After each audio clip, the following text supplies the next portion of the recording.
Laguna sampai Eke di Debbie Bergaul yuk.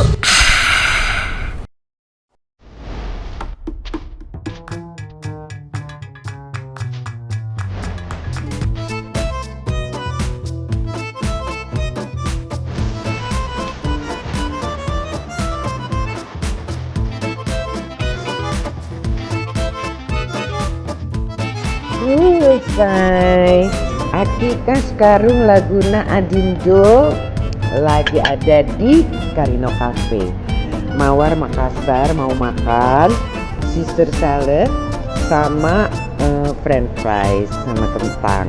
Soalnya Eka lagi agak-agak diet ya say, jadi makanan Eka indang. Tapi endol kok. Yuk mampir di Karino Cafe. Ya yuk.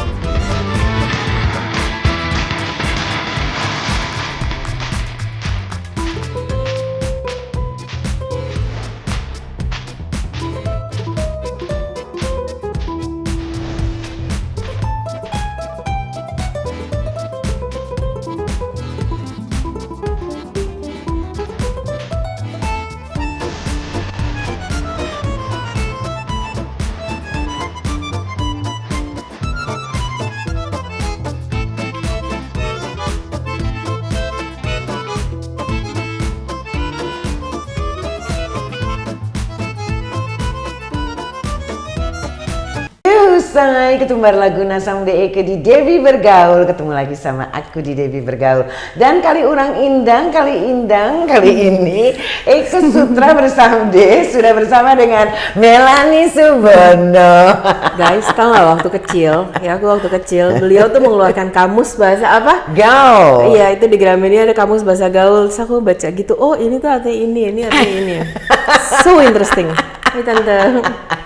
Kamu apa sih kabarnya? Alhamdulillah sehat, cukup Jadi waras. Melanie. Di negara ini kita sekarang lebih perlu waras sekarang daripada sehat. Oke. Jadi masih tetap waras gitu. Yes. Harus ada tag itu ya. Yes. Jadi geng gaul, ini viewers kita namanya geng gaul. Oh, baik, geng gaul. Geng gaul ya, Eke kenal. Harus ditranslate ya.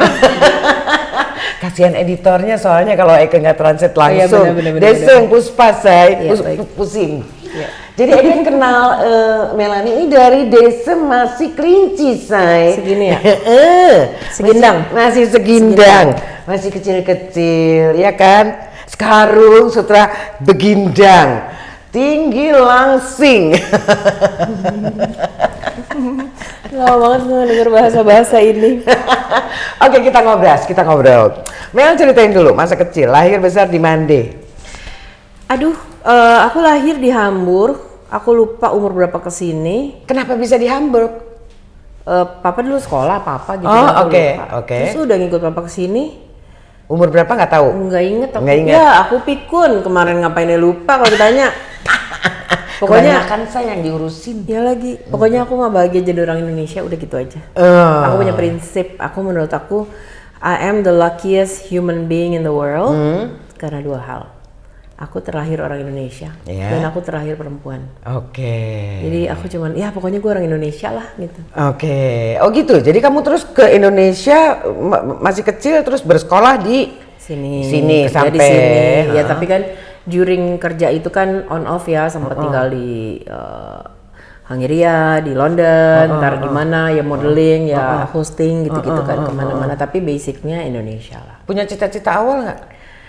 Pasti waktu bikin malu. Aku tuh waktu ya Allah, Din bisa tutup kuping nggak? Aku waktu kecil pernah bercita-cita jadi presiden. Oh. Ya. Karena opa kamu adalah presiden. Tapi kan waktu kecil kan Eyang baru menteri. Eyang masih menteri. Oke. Tapi enggak deh. Ini adalah cucunya Bapak Presiden B.J. Habibie. Yes. Yeah. Presiden ke 5 kok nggak? Tunggu dulu dong, 3 dong. 3. Kan dari Pak Soekarno, B.J. Habibie. Ya. Terus? Iya, pernah jadi presiden. Terus ya untunglah lihat negaranya begini. Sekarang aku mendingan jadi sisi kirinya aja jadi aktivis. Terus dari situ aku sempat berubah nih. Wah, kan mama tahu ya, mamaku kan rajin ya kebaktian apa gitu dari dulu tahu kan dari kecil kan. Wah, kayak gue pengen jadi pendeta gitu.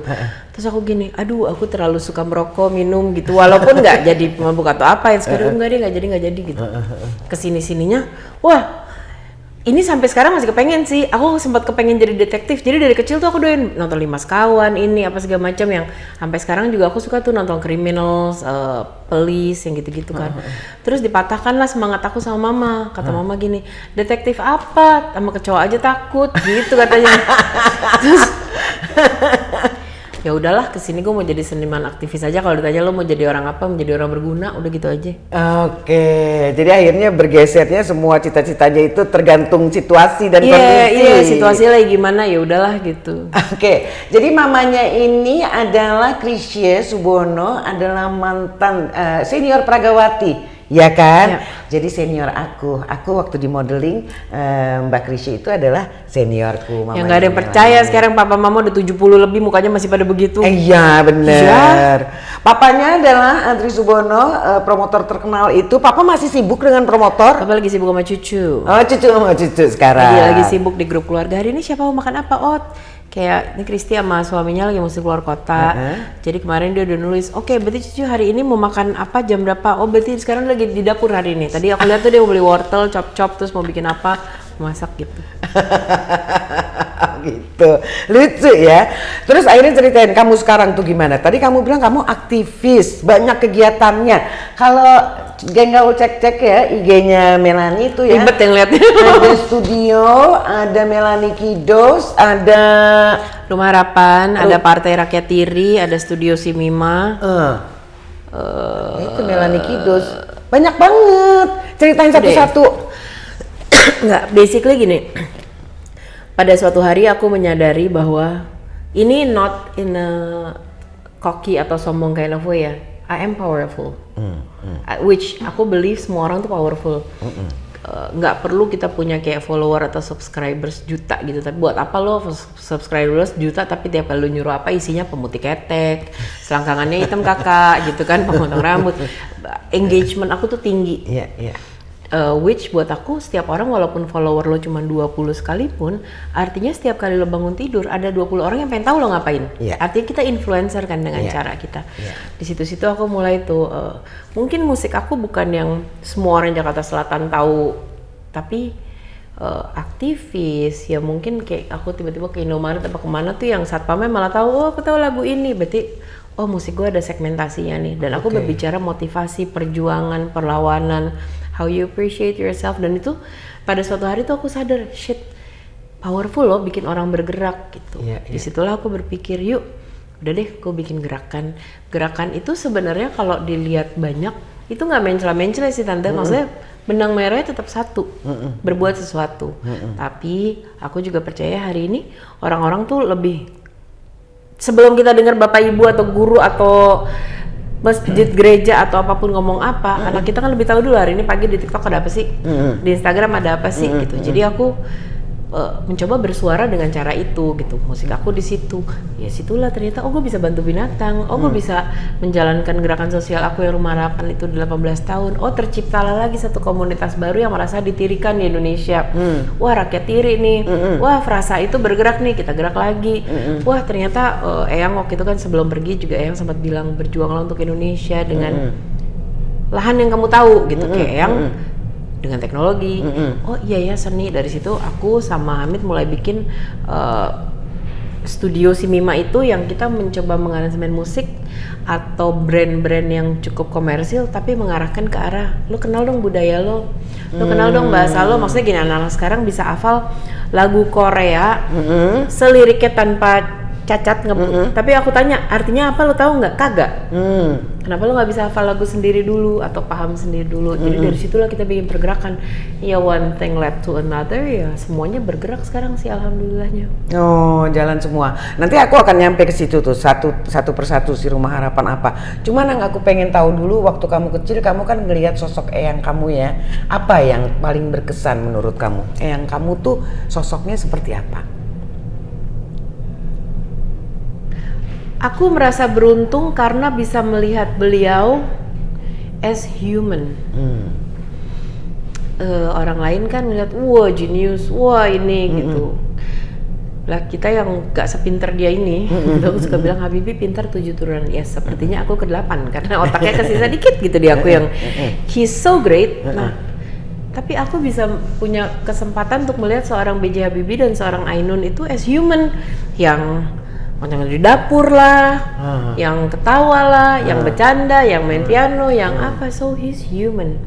He is a determined human yang tidak terlahir jenius, tapi dia bisa menjadi tahu atau melakukan apapun yang dilakukan karena dia tidak pernah berhenti bertanya, gangguin orang dengan nanya, dan disiplin. Sampai usia berapa sih kamu waktu itu bersama dengan? Sampai saat-saat terakhir. Sebelum beliau ditidurkan waktu itu, aku masih dipanggil ke ruang beliau. Jadi kan berapa hari sebelum meninggal atau yang manggil, dan aku inget banget, Mel sini. Aku udah keluar tuh, dipanggil lagi ke ruangannya, tiduran. Terus dia manggil suster-suster cewek, perawat-perawat, lihat nih, hari ini perempuan udah bisa jadi apa aja. Terus dia juga nunjuk, ini cucu saya perempuan udah bisa jadi apa aja nih sekarang. Berjuang ya Mel. Udah berapa jam kemudian ditidurin. Sampai terakhir aku masih ketemu. Disitulah aku yang ya fight itu nggak harus kayak zaman dulu kita ke medan perang bawa senapan dan segala macam. Now we can fight. Podcast ini juga bentuk kita fight. Kita bisa ngomong ke orang gitu kan. Iya ya, gitu di situ sampai menit-menit terakhir sih. Fight itu jadi memotivasi diri sendiri dan memotivasi menginfluence orang kan banyak caranya. Bisa dengan lirik, bisa cuma dengan posting, bisa dengan tulisan di kaos, bisa dengan podcast. Enggak, kalau mungkin kan beda sama zaman dulu yang perang itu ya ke medan perang, ngajarin ya di kelas gitu kan. Sekarang bisa kemana aja. Oke. Nah sekarang masuk ke kegiatan kamu tadi. Kalau Rumah Harapan itu spesifiknya apa? Rumah Harapan itu sebenarnya yang aku sebut rumah itu Indonesia.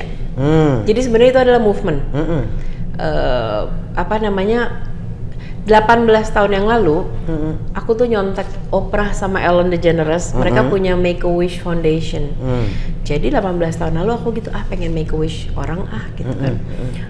Aku tuh mulainya sama teman-teman cuma di area sekitar Jakarta. Kita nyari bangsal-bangsal rumah sakit yang spesifik isinya orang-orang yang benar-benar tidak mampu dan menghitung hari. Apa sih kepengenan lo terakhir? Itu kan masih era Twitter ya, ada yang cuma pengen aku pengen punya kue tart mobil-mobilan nih, aku pengen punya kaos merah, aku pengen lihat sulap gitu. Ya udah cuman itu awalnya. Biasanya emang gak lama kemudian ya mereka pergi, kita menjadi orang-orang terakhir yang mereka lihat. Yang aku tidak sadar bahwa itu ternyata candu. To be able to do that gitu, untuk melihat saat-saat raya mereka happy gitu. Nah, setahun kemudian kasus pertama kita di luar Jakarta itu di Prabu Mulih, Palembang Jalan Darat sekian tuh. Tahun berapa kamu ingat? Ini tahun ke-18 sekarang. Tahun ini tahun ke-18. Di Prabu Mulih itu ada seorang ibu-ibu sudah melahirkan anaknya selama, nah ini aku lupa berapa minggu atau berapa bulan, tapi dia tidak bisa bawa bayinya pulang karena ada hutang rumah sakit. Waktu itu kan belum eranya BPJS dan segala macam. Begitu kita cek, ya aku menggunakan fans yang dengerin lagu aku segala macam di daerah, aku gerakin mereka gitu. Oke, kita cek ternyata hutang rumah sakitnya 120.000, which means a lot to them. Tapi buat kita paling apa sih, ngopi, parkir gitu kan. Dan nih kita tebus, dan kita kan nggak pernah ngasih uang ke orang ya, jadi ya BPJS kita bayar BPJS, rumah sakit kita bayar rumah sakit, lo butuh kursi roda kita beliin kursi roda, sampai hari ini kan begitu. Ya, kebayar nih, anaknya pulang, berhasil. Ya sampai hari ini tahun ke-18 kita punya beberapa rumah aman di seluruh Indonesia, sekolah jalanan Aceh sampai Papua, kasus kita sampai luar negeri selama orang itu orang Indonesia. Pendidikan, kesehatan, apapun masuk di kita, hewan. Kidos itu ada di bawah Rumah Harapan sebetulnya. Jadi kita tidak membatasi yang kalau mencela sih nggak fokus pendidikan atau ini. True, tapi nggak mungkin kan kalau aku bilang pendidikan sementara ada orang mau mati nih kasarnya. Nggak bisa, gue ngurus pendidikan kan nggak mungkin. Dan kita sistemnya itu bukan ada bencana atau ada sesuatu baru kita buka donasi, tidak. Kita memang resmi berbentuk yayasan dan segala macam. Jadi kita buka donasi setiap hari. Tiap hari kita, tiap bulan tuh aku update barang yang lagi kita butuhkan bulan ini apa. Dan inilah bentuk cara rekening-rekening donasi kita, sehingga kalau ada kasus yang masuk harian tuh kita nerima kasus se-Indonesia tuh ratusan. Kita verifikasi. Kan sehari aku di akun Rumah Harapan cuma naikin 2 atau 3 ya. Gitu. Tapi itu sebenarnya banyak sekali, ada beberapa yang terlalu, ya kadang mereka di daerah kecil gambarnya juga fotonya jelek untuk kita posting, ada beberapa juga yang terlalu vulgar untuk kita posting. Nah kita karena punya kas, jadi kita tuh udah bisa ngebantu mereka setiap hari. Kasarnya kayak gitu. Jadi ya it's good. Kita tahun lalu baru membuka divisi baru untuk jadi kayak kita nyediain pendampingan hukum dan rumah aman untuk apa ya, sexual abuse tapi yang underage, jadi yang balita diperkosa, gitu-gitu yang segala macam. Jadi berjalan, kita program makan dan sembako itu 365 hari non-stop. Bagi makan dan bagi sembako se-Indonesia, ya nggak se-Indonesia, 8 kota apa berapa. Oke. Gitu. Mulia sekali. Enggak, aku mah enggak, sebenarnya kan aku cuma jalanin apa yang dikasih sama orang. Iya, tapi kan untuk mengkoordinir itu kan butuh satu effort gitu, dan kamu melakukannya seperti kamu melakukan sehari-hari aja. Aku tinggal perintahan anak manajemen. Di situ ya kalian digaji kata gue gitu. Jadi ini udah berjalan 18 tahun. Betul. Sekarang kita punya baru tuh kaos rakyat tiri itu. Jadi untuk orang beli kaos rakyat tiri itu sama dengan lu sudah menyumbang satu sembako sederhana ke orang. Jadi lu beli kaos itu, lu memperpanjang umur hidup orang tuh 5 hari buat mereka makan. Kasarnya kayak gitu. Jadi even musik aku jarang mengambil hasilnya untuk aku sendiri gitu. Jadi nih gue puter ya Rumah Harapan gini. Jadi kayak tadi gitu ya, buku, musik, kidos, apa sebenarnya tuh satu lingkaran. Nah, kidos itu khusus animal. Khusus animals. Oke. Sebenarnya terlepas dari anjing kucing yang aku ada di akun, kita juga punya beberapa yang ngurus manusia dan hewannya, seperti delman. Delman di musim hujan, delman yang sekarang udah berkurang areanya, di mana mereka harus ngasih makan kuda. Kita juga ada paket makan untuk para kusirnya, delmannya juga. Kita ada beberapa bantuan untuk hewan-hewan lain juga ada. Gitu. Jadi bentuknya bukan shelter itu ya? I wouldn't call it shelter, tante, soalnya di sini orang begitu dengar shelter, asik gue bisa buang. Ini saya udah nggak bisa nih, saya mau keluar kota gini, atau saya putus sama pacar saya, atau anak saya bosan sama kucingnya, saya taruh shelter, ya nggak gitu konsepnya. Apalagi orang kita kan FOMO ya, gini, wah lagi tren anjing husky atau malamut gitu kan, gimana ya Mel? Nah, lu jangan sombong, lu aja hidupnya di kos-kosan, akhir bulan makannya Indomie, lu nyari hewan yang makannya mesti mahal, harus pakai AC kata gue. Iya. Nggak bisa. Terus nanti tren doang, habis itu dia nggak diperhatiin lagi. Aku nggak mau kampung, gini-gini. Sorry ya, kucing Persia di Persia tuh kucing kampung. Iya dong. Alaskan Malamut di Alaska, ya anjing kampung. Kan ya jangan gila dong gitu.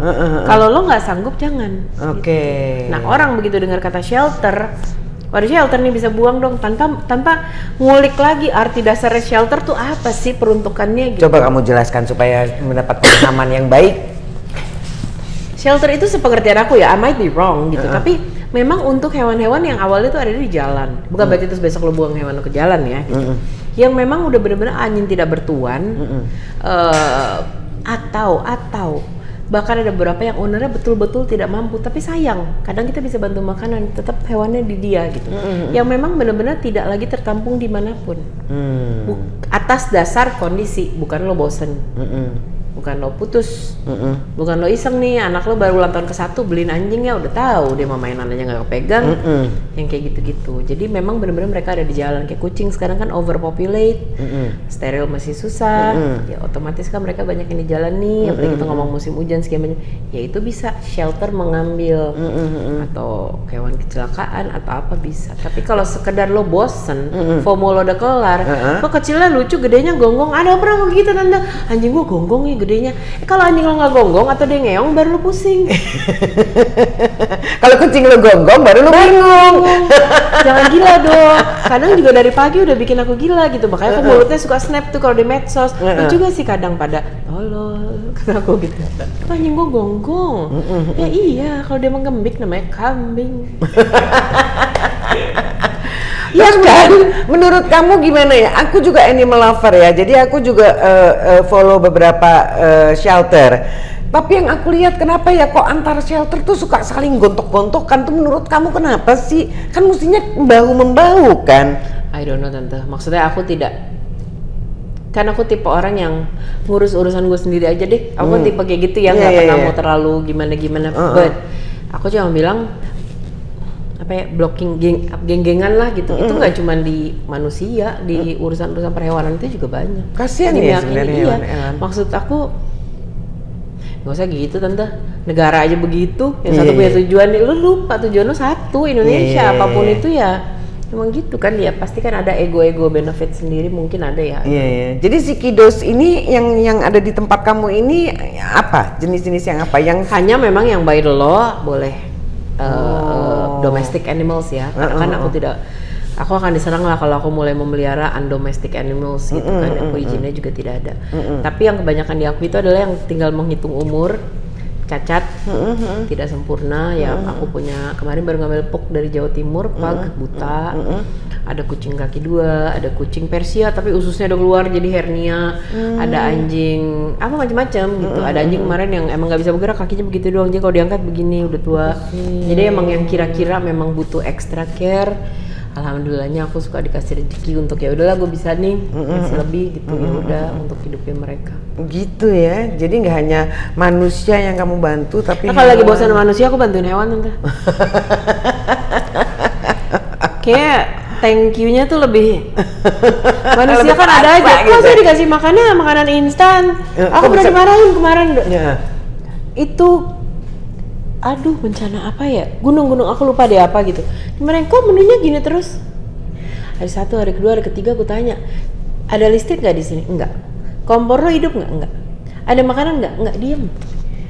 Ya, aku juga mau tante idealnya 4 sehat 5 sempurna, makanan panas sih emang idealnya gue juga mau. Akhirnya anak-anak aku tarik, kita selamatin ini hewan-hewan ternak. Nggak usah, udah kita ngurus ternak aja di sini. Gue kesel dimarahin. Tapi emang gitu ya. Jadi gimana ya? Kadang-kadang kita kalau kita bantu hewan, ada yang mengatakan bahwa kenapa sih hewan aja bantu orang kali gitu ya. Sekarang kita bantu orangnya komplain, Bu, ya terima kasih udah dibantu. Gitu kan mestinya. Iya, aku gitu. Iya gimana sih ngambil bantuan? Aku nggak mau ngambil bantuan soalnya di situ ada tulisannya kartu miskin. 1 hari, 2 hari, 3 hari. Saya nggak punya beras.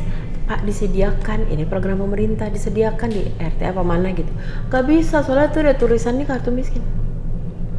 Bapak kaya? Ya enggak lah, saya miskin. Kan berusaha tidak salah ya gitu gue ngomongnya ya. Ya ambil bapak, innalillahi kata gue. Tapi ya it's nice sih maksudnya. Iyalah, nice. Apapun yang kamu hadapi menguji kesabaran sekali gitu. Dan apapun yang kamu hadapi, kamu maju terus pantang mundur ya. Iya, kalau enggak sih kadang aku mundur staff aja lah, maju gue males gitu. Ya maksudnya kita kan orang yang di framing ya, yang kalau udah bikin salah tuh kan akan menjadi viral sampai 3 tahun lagi gitu. Jadi kalau udah kayak gitu-gitu tuh mulut aku tuh jaga banget gitu untuk gitu, gue diam, lu kok gitu. Nah, gitu. Aku pengen tanya, aku pernah lihat ya salah satu statement kamu di salah satu talk show, kamu bilang NKRI itu adalah Negara Kesatuan Republik Indonesia, bukan Negara Kesatuan Republik Investor atau investasi. Itu kenapa? Kegelisahan apa itu? Ada semacam kegelisahan. Dari Rumah Harapan ini, aku belajar gimana ya? Salah satu gini, pada saat masuk era-era pilpres, pilek, pil apalah itu segala macam, yang aku bukan yang nggak pernah ditawarin, aku tidak pernah miss untuk ditawarin ikutlah apalah gitu. Tapi sebenarnya harganya lebih mahal untuk ditawarin itu si Rakyat Diri dan Rumah Harapan. Kayak menang banyak nih kalau mereka dapat itu kan. Nah, tapi jarang ada orang yang aku mau, lu mau lihat rakyat, gue temenin. Tanpa belusukan, tanpa pengawalan, tanpa apa ya. Rumah Harapan tuh ada bener-bener di pelosok-pelosok yang kita tahu kayak apa. Beda dengan lo kunjungan tapi udah diarahin, ada pengawalan, beda cerita. Lo mau tahu nelayan, ayo kita tidur sama nelayan, kita nginap. Lo mau tahu petani, kita tidur di rumah petani berapa hari, ya kan? Disitulah yang bikin aku melihat dengan mata kepala sendiri bagaimana ekonomi makin susah. Ekonomi makin susah. Sekarang kita secara harian ngurus bayi yang kadang dijual harga 200.000, dia udah nggak bisa ngapa-ngapain. Orang bunuh-bunuhan perkara 5.000 perak padahal tuh kakak adik, ya kan. Jadi I know how the economy is. Cuman pemerintah kita itu, saya tahu untuk jalannya sebuah roda ekonomi itu perlu ada investasi, perlu ada ini, perlu ada. Tapi Indonesia itu kan negara yang sangat kaya. Kalau enggak kita nggak akan jadi langganan dijajah. We have to be proud. Apa sih yang kita nggak punya, dari rempah sampai emas sampai segala macam kita punya. Pasanglah harga lebih tinggi, pasanglah syarat-syarat. Oke, Lo mau investasi boleh, tapi orangnya dari gue semua, jangan ambil pekerja luar negeri, bisa kan? Tapi orang kita skillnya kurang good, daripada lo bikin segala program-program yang nggak jelas itu jalannya. Pendidikan kesehatan lo tinggiin. Jangan investor lo mau A lo turutin, investor lo mau B lo turutin semuanya. Demi investasi apa segala, lo melupakan warga negara kita cari makan di mana? Jadi TKW TKI. Terus begitu mereka setorannya kurang, lo marahin nih devisa kita turun nih lah. Iya kan gitu. Ya kita tuh kayaknya setengah mati. Aku lupa di kalimat tepatnya Soekarno dulu pernah ngomong apa, tapi be proud on your feet. Aku yakin kalau Indonesia, sorry ya, as much as I don't like Trump, tapi ada beberapa sisi yang Trump lakukan tuh bener loh. Like what? Iya, kayak sekarang dia, ya aku tidak suka dari segi HAM-nya, aku nggak suka dia mengeluarkan orang segala macam. Tapi sekarang dia lagi fokus supaya orang Amerika sendiri dapat kerja. Oh. Iya kan? Iya. Salah memang dia mengusir imigran segala macam, tapi betul. dia ada kalimatnya, tapi orang kita nggak kerja. Semua Apple dibikin di Cina, ini dibikin di situ. Terus orang Amerika banyak yang jobless. Nah benar, emang kita harus ini negara sendiri dulu. Terlepas I hate his ways ya gitu. Cuman ya benar. Ngapain kita investasi di mana-mana segala macam? Orang Indonesia sendiri. Orang Indonesia itu adalah petani Indonesia itu adalah orang yang paling sering harus ngutang untuk beli nasi. Petani loh. Di lahan dia sendiri loh. Itu yang kamu lihat ya di itu Bu, iya melihat secara nyata. Mana hukum kita kan seperti itu tante. Lo korupsi sekian triliun, hukuman lo 5 tahun, kepotong segala remisi tuh. Agama lo nggak jelas, Natal remisi, Lebaran remisi, segala remisi, sampai kepotong tinggal berapa deh. Orang, ya kita baru ngedampingin kemarin. Dia nyolong, aku lupa ubi apa kentang di kebun tetangga untuk makan. Anak-anak kena 3 tahun, gimana hukumannya? Gimana coba? Ya udah gitu ya, tapi kan tuh kebunnya investor, kebunnya ini yang harus lo belain dulu rakyat lo dulu. Yakin deh mereka juga nggak mau kok jadi maling, mereka juga nggak mau jadi tolol, mereka juga nggak mau jadi males kok. Bikinlah investor itu datang, good, tapi lo harus sekalian bikin sekolah gratis berapa misalnya. Kan kita ada di posisi yang kuat sebenarnya untuk bikin kayak gitu. Tapi lo bikin segala program makan ini itu yang aduh berantakan juga. Bikinlah sekolah, bikin klinik. Jadi bikin aturan bahwa investor itu harus minimal memberikan menghijaukan lah, mengisi SR-nya harus bener jalan. Memberikan manfaat bagi lingkungan sekitarnya, minimal itu ya. Pekerja harus dari Indonesia. Oke, ternyata pekerja kita skillnya kurang nih. Emang kurang. Lo nggak mendulukan itu, ya bikinlah gimana biar skill kita cukup. Betul. Jadi anak-anak udah dilatih dari kecil untuk nggak berlomba-lomba. Sampai sekarang kita punya banyak banget kan juara olimpiade matematik ini apa segala. Ada Indonesia kagak kerja di luar semua. Iya. Berapa orang sih kayak Habibie yang mau gue pulang ke Indonesia deh, padahal tawaran bejibun di sana. Iya kan gitu. Ya sekarang apalagi di era sekarang, ya mendingan gue nggak pulang. Oke. Jadi itu ya kegelisahan kamu itu ya. Iya. Karena terus larinya ke siapa? Ya ke Rumah Harapan, ke Kita Bisa, ke geng-geng kita ini kan yang kita benar-benar ngeliat secara kenyataan. Rakyat apa tadi kamu bilang? Rakyat tiri. Rakyat tiri. Iya. Karena dia anak tiri kan. Iya. Pada saat rakyat kandung itu tadi, lo berapa T kena 3 tahun. Lo rakyat tiri, lo ngambil kentang 1 3 tahun. Gitu. Aku bilang nggak masalah tante. Aku tidak akan gini. I will shut my mouth. Kalau ada anak pejabat, contoh lah kejadian udah berapa kali anak pejabat atau anak orang terkenal nabrak orang meninggal. Berapa kali itu kejadian? Nggak apa-apa, bebas. Demi Allah nggak apa-apa. Aku diem. Tapi besok gue juga ya boleh ya. Jangan gila gue dihukum. Ya kan maksudnya aku lebih cuma pengen hukum mana nih sih yang mau jalan sebenarnya. Hukum jadi kayak ada kandung tirinya, hukum ada tergantung koneksi lo siapa. Ya kan? Nggak bisa kayak gitu. Giliran dia aja, dosa banget kayaknya.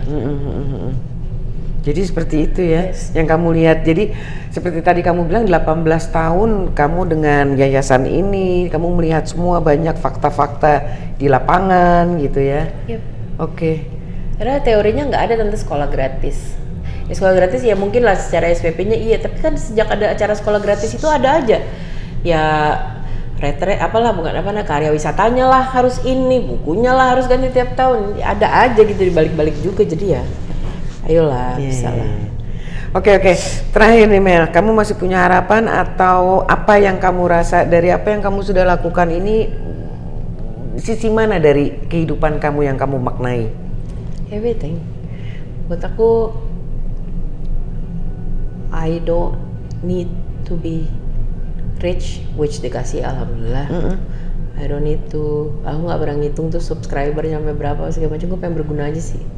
Karena dulu waktu kecil tuh aku kayak taunya orang meninggal umur 90, ya nggak sih dulu kan gitu. Sekarang teman seumur, yang kemarin ketemu, yang tadi nongkrong, semalam gini aku nggak tahu sih. Mudah-mudahan setiap kata yang keluar ya ada gunanya lah buat satu orang aja. Udah itu aja yang aku pengen sih. Sederhana itu aja sih. Sesederhana itu ya, karena kadang-kadang kita mengucapkannya gampang tapi melakukannya tapi kita juga nggak bisa kepedean kan tante. Bisa aja habis dari amit-amit ya, misalnya habis podcast ini salah satu dari kita pergi atau 50 tahun lagi kita nggak tahu. So ya, yang nggak jangan kepedean sama waktu deh. Terus kamu tadi kan kamu bilang, aku lupa tadi kamu bilang kamu ada buku, terus kamu lagi nyiapin buku lagi sekarang. Kamu udah ada buku, ini buku ada keberapa? Buku LO 2, buku motivasi 2, yang besok itu bukunya judulnya Tentang dan Cerita. Udah lebih menjawab pertanyaan-pertanyaan seperti ini, hal-hal yang paling sering ditanyakan ke aku, tapi setengah buku foto. Jadi it's setiap chapter itu explained by foto dulu, habis ada ceritanya. Oke. Oh gitu ya, coming soon. Terus kalau nyanyi-nyanyi masih sekarang? Lagi nyiapin EP, mini album masih. Tapi kan yang ngerti lagu-lagu aku tuh yang lagi demo, yang gitu-gitu kan ya. I'm happy, ada gunanya langsung. Ya masih lah. Buat aku tuh kekuatan bersuara sih, karena ya itu tadi. Sampai lagu kita ngafal alfabet aja era dibikin lagu kok A B C D, karena ada orang pada lebih masuk apapun lewat nada kan. Oke kalau gitu. Terus kapan rencana menikah lagi? Hari Sabtu kalau jemuran kering. Itu paling gampang jawabnya ya. Pokoknya kita doain 30 Februari. Nyampein. Dia mikir langsung. Pokoknya kita doain ya, Mel. Amin. Semua yang kamu rencanakan, semua yang kamu lagi laksanakan, jalankan saat ini semuanya lancar, baik, ya kan? Sehat selalu, salam sama mama papa. Will do. Oke, thank you. Jadi segitu dulu, sampai ketemu lagi. Jangan lupa mampir-mampir di Karino Cafe. Sampai ketemu lagi di Devi Bergaul. Bye.